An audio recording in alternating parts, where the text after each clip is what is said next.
Thank you to everyone that is here today.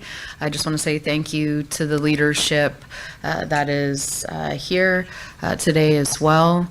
I know that there are so many different things happening right now after the release of the federal budget yesterday. So I'm really grateful that everyone is here, and to everyone that's watching online as well.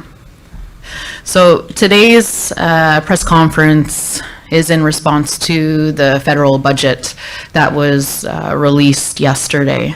Yesterday, the Assembly of Manitoba Chiefs sat and listened to the presentation that was provided by the Minister of Finance yesterday. And so just looking at the document right now, which is a lengthy document, I might add, it's about 405 pages of information regarding how the federal government sees the priorities here in Canada regarding our finances and what they believe are priorities in terms of a vision for this country.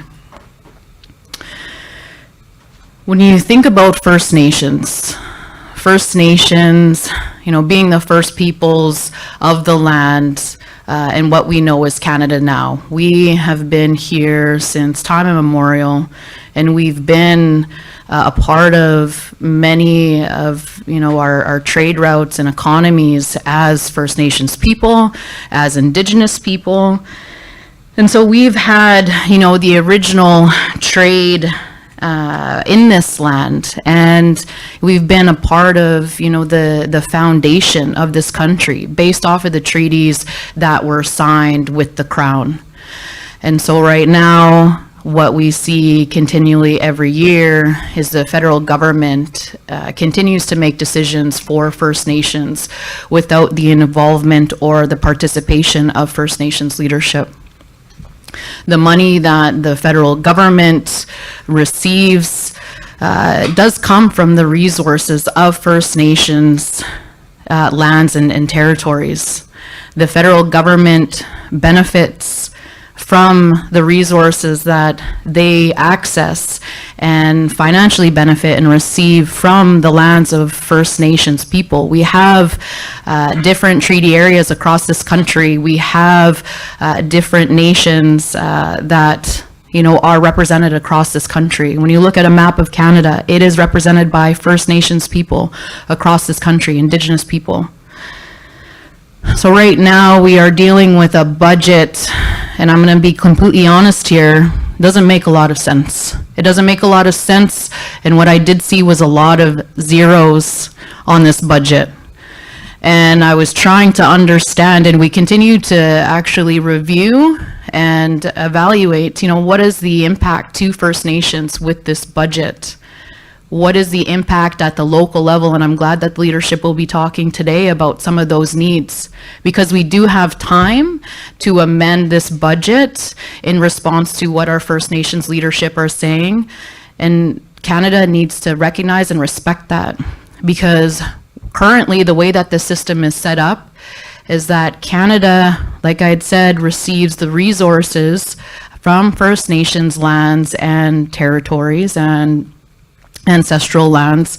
They receive the benefits, and then the money is then sent to the provinces and the territories, and that is what we know as federal transfer payments. So federal transfer payments can be health, child welfare, education, everything that the federal government believes that the provincial government is needing to provide in terms of a service. So federal transfer payments are actually supposed to be there for First Nations people. So the provinces receive dollars on behalf of First Nations people, or off-reserve populations, as you would call it. So those monies should actually be going to our First Nations leadership to be able to support our off-reserve populations, but those dollars actually go to the province right now. So right now we are looking at 2.3 billion cuts in this current budget. It is a reduction in what we are seeing from last year. These cuts will be, within the ISK and CERNAC budgets. What I will say is that Canada should have been working with First Nations leadership to understand what these cuts mean. I understand that we are in a very difficult time right now in response to some of the tariff discussions from the U.S., but First Nations leadership need to be at these tables when decisions are being made. If we're all here together, and I know the federal government is always saying, build a strong Canada. If we want to build a strong Canada, then you need to recognize and respect those partnerships with First Nations that we signed on to when treaty was signed here in this country. And right now, Canada is not respecting that relationship. They continue to breach treaty. They continue to disrespect that relationship. And so when we're looking at budgets, our First Nations leadership should be at the table when we are talking about budgets that impact our First Nations communities. The provinces and the territories do not represent First Nations voices at decision-making tables. The provinces and the territories, they have their own vision, they have their own goals, they have their own agenda. But when it comes to First Nations within, the province of Manitoba, we speak for ourselves. Our First Nations leadership, speak for us. And that's why they need to be at the table and they need to be at these meetings where decisions are being made in regards to any budget cuts. So we do have time. November 17th, I understand, is the date that Canada is needing to have a vote on this budget. So I do say to, any government, any party, you are needing any assistance in providing input on First Nations and what we're needing within these budgets, you can come and talk to the Assembly of Manitoba Chiefs. We will provide our input. We have a lot of information. We have a lot of input that we have provided over the years. One thing that is very frustrating for me in this role is that no matter what government is in office, no matter what party is in office, it's always about engagement. We need to talk to you. We need to understand what is it that is needed. We need more engagement. These dollars are for more engagement. We have engaged with different levels of government for so long, for so many years. No more engagement. You have the answers, we've provided you the solutions, and it should be reflected in this budget, and currently it is not. I will say that there are definitely some very exciting opportunities in regards to resource development and major projects. You will be talking to First Nations about those projects. You will be getting the input and the permission from First Nations leadership. We are ready to have those conversations, but you need to respect our First Nations perspective and our opinions and our leadership. So I want to say thank you again. And as I mentioned, we have some time to make amendments to this budget. And currently, what I will say is that the budget does not reflect the needs of First Nations. Miigwech.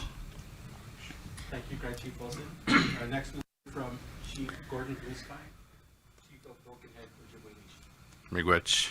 I'd like to start off by thanking Grand Chief Wilson and the Assembly of Manitoba Chiefs for the opportunity to share a few words today, and I'm also like to say thank you to my daughter for joining me here today for joining your parents at work day. So I'd like to see that. I'm probably going to echo a lot of the same things. We're probably going to hear the same things going across the table here. Is that, number one, I think it's disappointing that we still don't have a mechanism or a table where we can start to review budgets together jointly, especially when it comes to the federal allocations coming to our region, which ultimately ends up in our communities. I just met with my council yesterday, and we were just talking about the amount of money that we're spending subsidizing the federal programs that are currently existing within our communities and being offered, and we're now subsidizing them to the extent that we're now operating within a deficit. So if there's going to be any sort of cuts or reducing of funding coming into our region for our communities, that's going to put us back. And in these budgets that we currently operate within, these funding agreements are already operating from the 1900s, and they haven't advanced at all in the 2000s. So if you start to cut programming dollars and resources coming into our First Nations, we're going back in time. which is going to create further deficits and further hardships for our communities. And I think that's the biggest concern that I have right now, because in Broken Head, we need a new school. We're building a subdivision right now for 47 homes. We're going to have more children coming in. And again, I'm being told that we don't have any resources for schools. We need expansion within our community in terms of infrastructure. We have a growing community. We live in Treaty 1. As you can see, we live in a territory that's been fully developed, but we're not a part of any of the equations. We're not a part of the taxation. We're not a part of the resource extraction. We're not a part of any one of those equations. I think it's about time that these governments start to sit down and start figuring out how First Nations can properly participate in the economy and not just funding agreements. It has to be another step further. It's nice to see that there were some discussions around the Fiscal Statistical Management Act and the FNFA, and then, creating new, special purpose vehicles to help finance these types of capital projects. That's nice to see, but at the end of the day, when we live in an area that's the most developed area of Manitoba, but yet we're still being funded at 1900 rates, it just doesn't make any sense to me.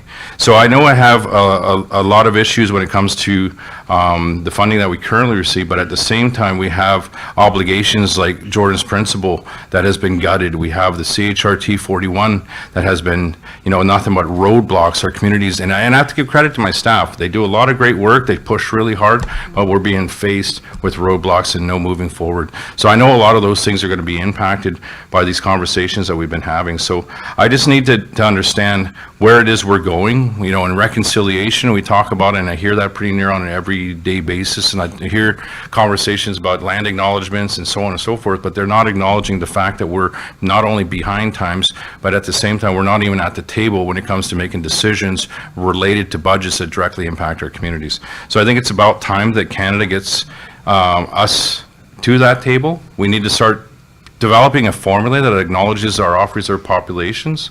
Just like Grand Chief said, I got 2/3 of my population that lives in the city of Winnipeg that has no source other than ourselves in terms of our community to go to when in times of need and struggle. And it's becoming more and more evident in the days that we're in right now, especially with the economy where it's going.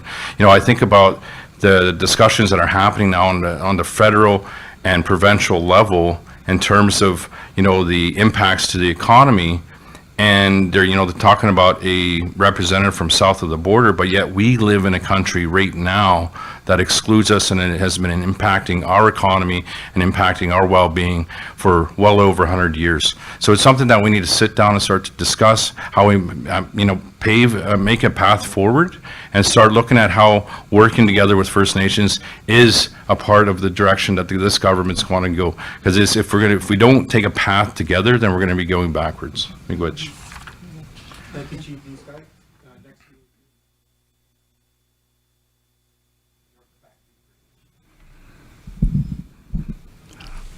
I want to thank Grand Chief Kyra Wilson for this opportunity to speak today for my nation. My name is Daryl Westescu, Chief of York Factory First Nation.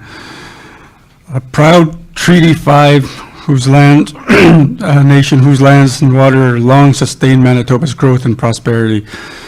It's time that the prosperity flows back to the people who have protected and cared for these lands since time immemorial. This week we have firsthand, pardon me, I'm still got throat problems for my, this week we have seen firsthand what underinvestment in infrastructure truly means for our people. York Factory First Nation is stranded without ferry access, without supplies, without the means of moving materials for our housing and other community projects. For months, our nation has been calling attention for this crisis. Now our families, youth, and our elders are living in consequence of federal inaction. The 2025 federal budget is called a generational budget, but for First Nations, every budget must protect our future generations by investing directly in our children, families, nations-led infrastructure.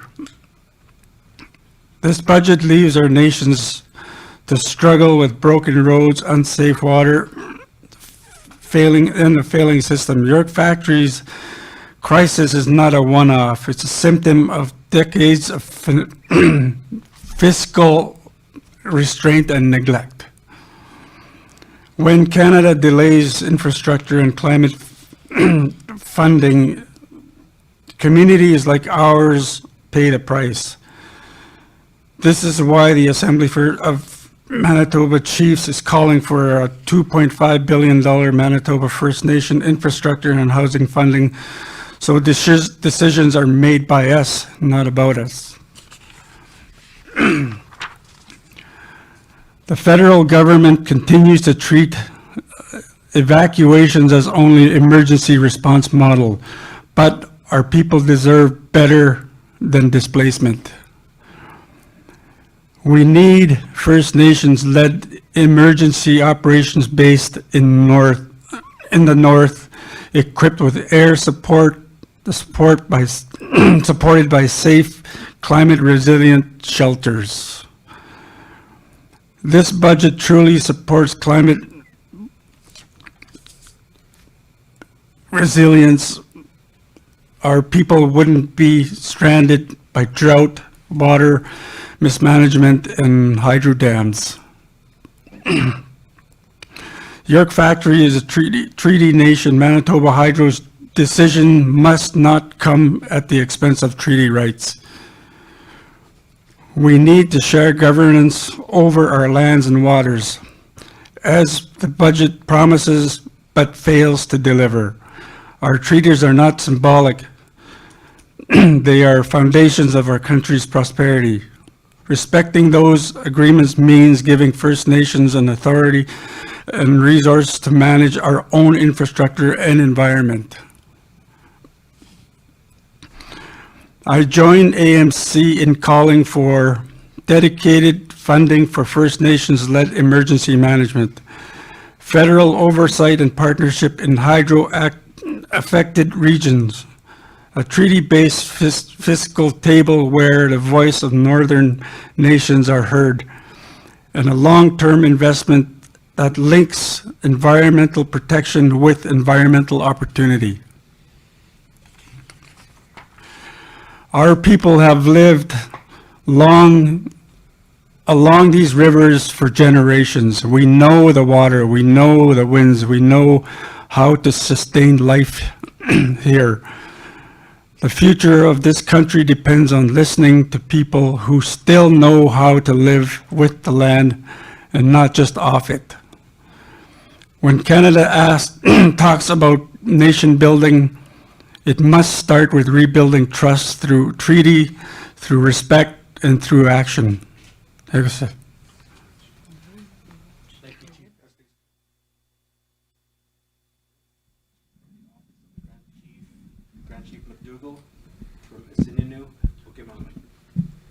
Thank you. Thank you. Grand Chief sends his regrets. He's couldn't make it in from Montreal. He's in meetings there, and also you asked me to thank AMC and for the invite. And looks like I'm going to be reading his speaking notes, but I'll preface in some area. Our Grand Chief Alex McDougall only speaks on behalf of our NCU Okamawan. It's the 4 Island Lake communities in northeastern part of Manitoba, which is St. Teresa Point, Garden Hill, Wasagamak, and Red Sucker Lake and the Chinook Nations. And we're part of Treaty 5. In August of 1909, our ancestors signed a Artesian Treaty 5 area.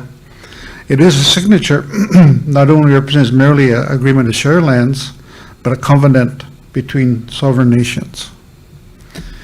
And these lands do sustain a lot of prosperity.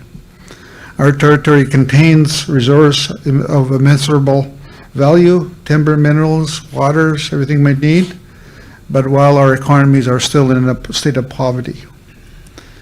We feel like it's time for Canada to act on more than words. Today's message is clear. The 2025 budget fails to meet the realities and rights of our own and nations. It offers no dedicated funding on reserve housing or in our region. It delays our essential water system upgrades. It ignores the catastrophic lessons from other devastating wildfire seasons that evacuate our families and from our ancestral homes. On the wildfire side, I think the crisis that we faced up there was enormous.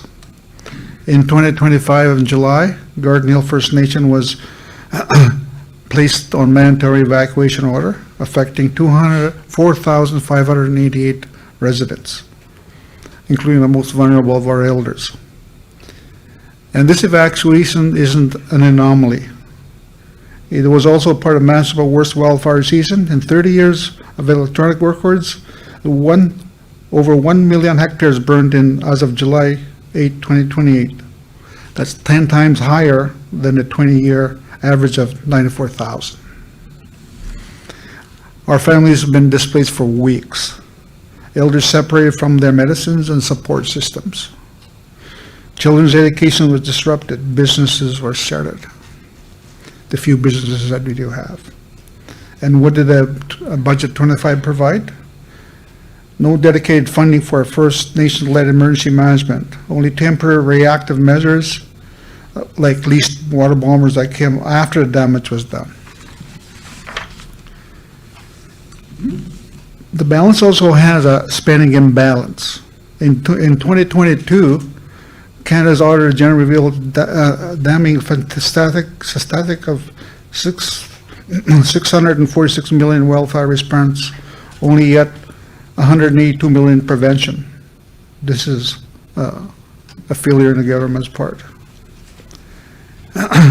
Back in the media the past summer, our Grand Chief declared that this is not an emergency system, this is a cycle of failure. Our chiefs and Mission Nations say to Canada and Canada say the cycle should end now. So we need not fund more evacuations, but we need a fund to stay home.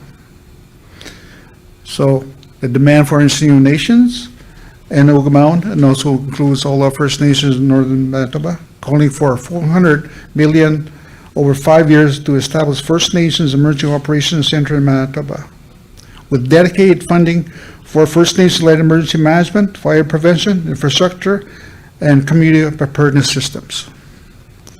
We have the expertise, as Chief Wastescu said. When it comes to housing, in our area in Island Lake, it's I just want to give you a bit of what's fact and what's in the budget. In St. Teresa Point, it's a new nation, 45.6% of households contain more than one person per room. This is 24 times average of 1.9%. In Garden Hill, similar, 42.6, 22 more times than the average. Waisagamak, 82.6% of homes need major repairs, 13 times Canada's rate. Across Honey Lake, families of 13, 16, even 20 people live in 2 or 3 bedroom homes. In September of 2024, Canada's Auditor General released a 4th audit in 22 years, documenting the same crisis: overcrowding, mold, deterioration, underfunding. What changed then? Nothing. Nothing had changed, and there's no improvement. The failure of Budget 2025 falls short. Budget 25 confirms $22.8 billion for Indigenous housing across Canada, but this is not new money. This is remaining balance of that $4.3 billion promised in 2022. And like for saying specifically, there's no new dedicated housing allocation. The federal government provided St. Teresa Point $15.6 million since 2016, approximately $2.6 million annually, for a community of 4,500 plus people, with 300 families remaining waiting for new homes, and 150 homes requiring major repairs. This is not reconciliation. This is a chronic underinvestment masquerading as commitment. What does parity look like? Anishinaabe First Nations require $11 billion in capital funding for on-reserve housing to achieve parity and national standard. This is not a wish. This This is evidence-based infrastructure assessment. This is what justice demands. Budget 25 also includes a dedicated multi-year funding for Anishinaabe Nations housing, not dispersed pan-indigenous allocation that disappears in bureaucratic process, no direct nation-to-nation transfers to all our governments determine our solutions. I think we're ready to lead. As for the water safety and health and our fundamental right, the persistence of crisis we live in is terrible. Safe drinking water is not a future promise, it is a present right.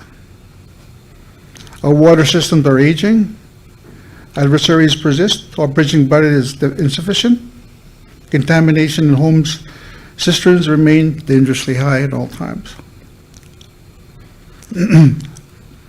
So nearly 135,000 backlog requests, money from children and communities without access to safe water. And this is just based on Canada's 2025 report on Jordan's principle. They're not statistics either. So the budget of 2025 comprises just empty promises, if you will.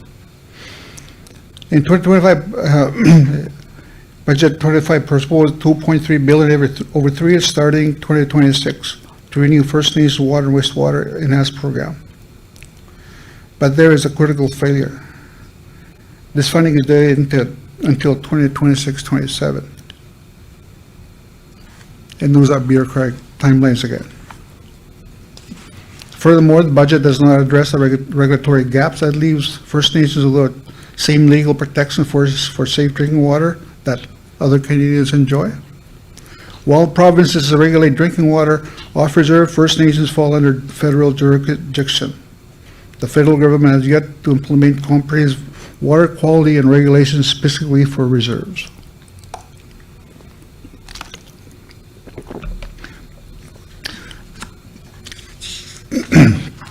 In our Anishinaabe nations have declared a sovereignty and have our own constitution. That we affirm our inherent right to govern ourselves, determine our own futures. That includes sovereignty over water systems and land steerships, and our health and safety standards. We do not need Canada's permission. We need Canada's partnership and our resources we enjoy with Canada. Budget 2025 must provide immediate funding for water system upgrades for all our First Anishinaabe nations, implement First Nation water quality standards that exceed provincial baselines, establish a regional water authority under Anishinaabe governance, guarantee no boil water advisories within 18 months.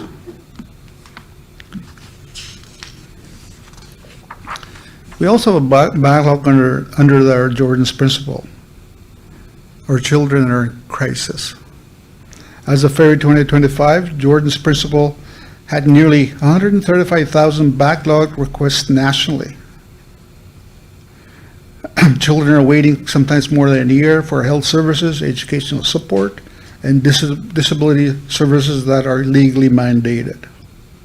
This is not an administrative delay. This is a human rights violation confirmed by the Canadian Human Rights Tribunal, which ruled in December that Canada must address the backlog and create an independent complaint mechanism.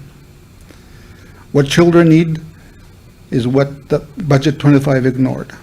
In St. Teresa Point, Garden Hill, Westacamac, and Recycler and Sinew nations, children with disabilities wait for research, for speech therapy, occupational therapy, education, and accommodations. And a lot of our own families have to pay out of pocket or go without. And parents make impossible choices between medication and food right now. Budget 2025 includes no new commitments to address these gaps. It makes no announcements of resources to eliminate the backlog. It provides no timeline to resolve these. Yet, and this is critical contradiction, Canada extracts wealth from our territories through our resource development project, energy for generations and and major infrastructure while denying our children access to services. Our commitment to our children Under the NQ Constitution Declaration of Sovereignty, we are committed to protecting our children's rights. We have the capacity to lead children and family service. We have the cultural grounding to deliver service that heal rather than harm. What we need is a $291 million annually for Jordan's principle implementation. And that's flowing directly to our nations. We talk about economic reconciliation and treaty rights. Treaties, there's a lot of unfinished business we have with Canada regarding treaties. As unstable nations, commerce has always been based on the trade of natural resources and cannot be separated from our treaties.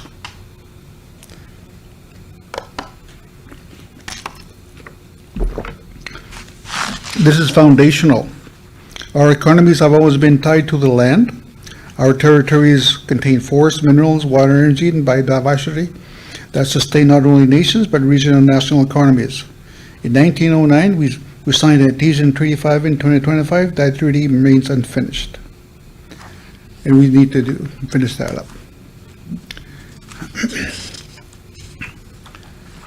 As for our co-decisions, not consultations, basically, Ansanio calls for a treaty-based fiscal table, much like what our Grand Chief Wilson suggested. That includes Ansanio nations, decision makers, not advisors, on resource project, revenue sharing, and economic development in our own territories. Direct revenue sharing agreements that guarantee Ansanio nations receive proportional share of their generated by resources, extraction, energy production within Treaty 5 territory. First Nations governance authority over environmental assessment, land use, and project approval within our territories. Capacity funding to build Ansanio institutes capable of leading economic development. Budget 2025 does not address these demands. It offers trinkets, advisory seats, loan guarantees, Indigenous-specific programs while maintaining a colonial structure that has extracted wealth from our own territories over a century. We're ready for co-governance. The question is, where is Canada ready to share that power?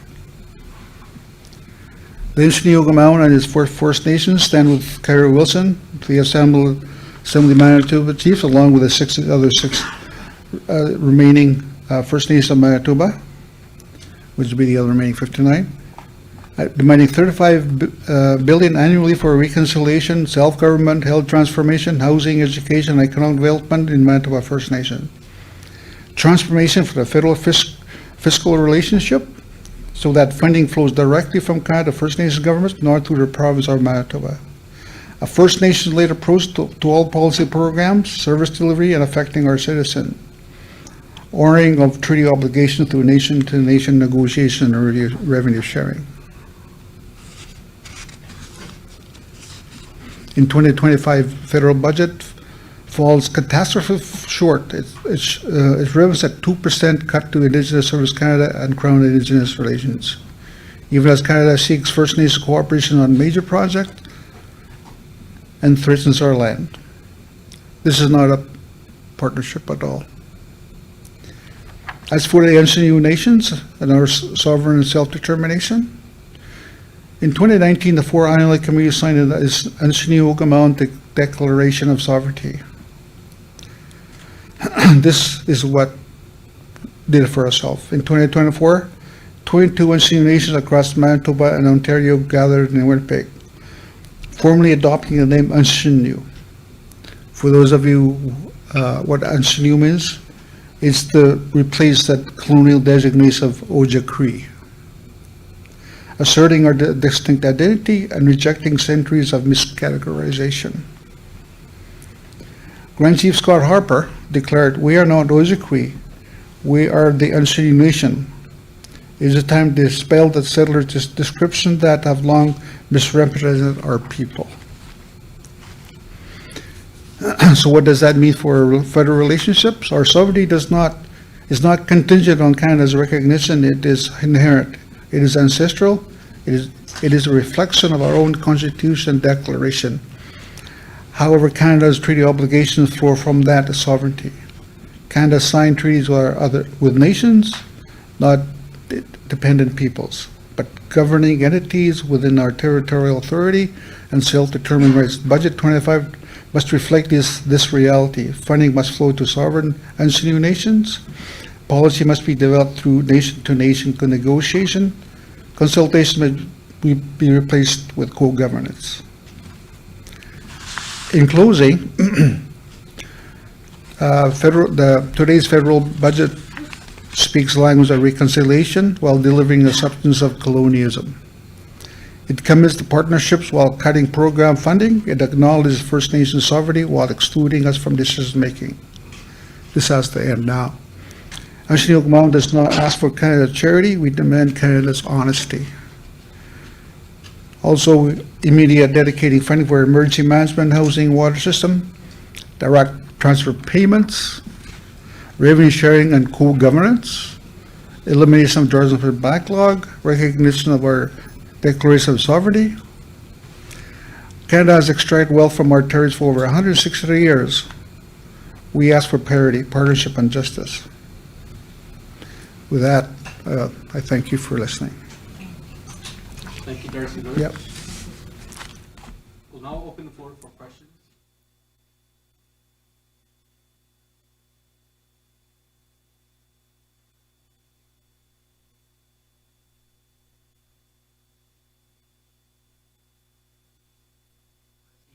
Leaders to know exactly what these cuts mean to First Nations people.